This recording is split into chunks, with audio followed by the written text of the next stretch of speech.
cracking down on bad landlords who rent out unhealthy or in some cases unsafe properties. That's the focus of a bill that got a hearing in the State House this week. But it is running into some opposition from advocates for landlords who say this bill just goes too far. WRAL's Capitol Bureau Chief Laura Leslie joining us live now from the state legislative building. So, Laura, where did this bill come from at this point?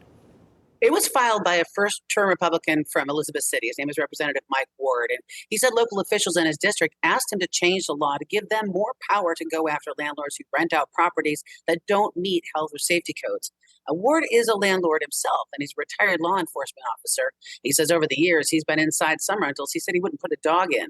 Sewage backups into sinks, sewer overflows, mold on the walls, holes in the walls or floors, appliances that don't work. Some of those violations are dangerous, but current state law doesn't always allow local officials to force landlords to fix them in a timely manner.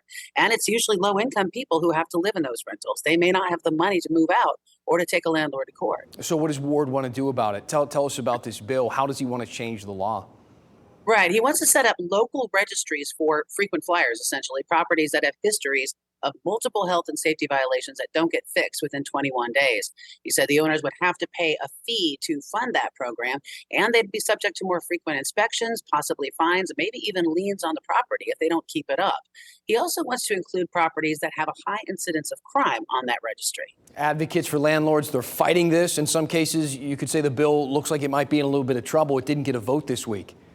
Yeah, some lawmakers said it would go too far. They said, it's not always a landlord's fault if a tenant commits a crime, and landlords are not the police. And they also said it's too broad. It could catch up landlords, for example, who just have minor violations like peeling paint or grass that's too long. Groups that represent realtors and rental unit owners, as you say, are also against it.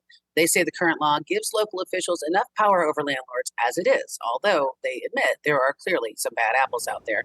Ward told me he'll keep working on this. All right. Well, let us know what happens. Laura Leslie live at the state legislative building. Thanks, Laura.